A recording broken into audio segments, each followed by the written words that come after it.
આણંદ વિદ્યાનગર સ્થિત CVM university દ્વારા દર વર્ષની જેમ આ વર્ષે પણ જ્ઞાન મહોત્સવનું આયોજન કરાયું હતું, જેમાં જુદી જુદી કોલેજના વિદ્યાર્થીઓએ વર્ષ દરમિયાન કરેલ પ્રોજેક્ટનું લાઈવ ડેમોન્સ્ટ્રેશન આપવામાં આવ્યું। ત્યારે આજે યુનિવર્સિટીના સેક્રેટરી મેહુલ પટેલે વિદ્યાર્થીઓનો ઉત્સાહ વધે તે માટે જ્ઞાન મહોત્સવની મુલાકાત લીધી હતી।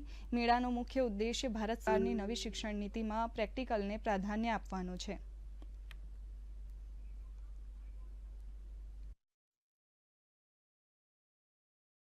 સરકારની ન્યૂ એજ્યુકેશન પોલિસી તો આવી, પણ સ્કિલ કેવી રીતે ડેવલપ થાય છોકરાઓના, તો 1500થી વધુ છોકરાઓ આમાં પાર્ટિસિપેટ કરી રહ્યા છે। અલગ અલગ પ્રોજેક્ટ્સમાં ટેકનિકલ, નોન ટેકનિકલ, કોમર્સના, આર્ટ્સના, ફાઇન આર્ટ્સના, લોના, તો અલગ અલગ પ્રતિભાઓ એમની કેવી રીતે ખીલે અને કેવી રીતે જે એમને આવનારી એમની લાઈફમાં એમને શું એક્સપિરિયન્સ પ્રેક્ટિકલ મળે એના માટેનું આયોજન થયું છે અને ખૂબ જ સારો રિસ્પોન્સ મળી રહ્યો છે। આપણે એન્ઝાઇમમાંથી ઇલેક્ટ્રિસિટી પ્રોડ્યુસ કરવાની છે। એન્ઝાઇમને આપણે જ્યારે શુક્ર જોડે ટ્રીટ કરીશું ત્યારે એ એનર્જી રિફ્લેક્ટ કરશે। એમાં હાઇડ્રોજન ગેસ હોય, હાઇડ્રોજન ગેસમાં ઇલેક્ટ્રોન અને પ્રોટોન હોય। પ્રોટોનથી આપણે એનર્જી સ્ટોર કરવાની છે। એ એનોડ કેથોડના સર્કિટ થ્રુ આપણે એને સ્ટોર કરીએ અને બાયોકેમિકલ ઇલેક્ટ્રો સેલ છે એમાં એનર્જી સ્ટોર થાય અને ફર્ધર આપણે એને લેપટોપ કે મોબાઈલ ચાર્જ કરવામાં યુઝ કરી શકીએ છીએ। અમારા પ્રોજેક્ટનો મેઇન ગોલ એ છે જે આલ્કોહોલ પીને જે ડ્રાઇવિંગ થાય છે એને રોકવા માટે।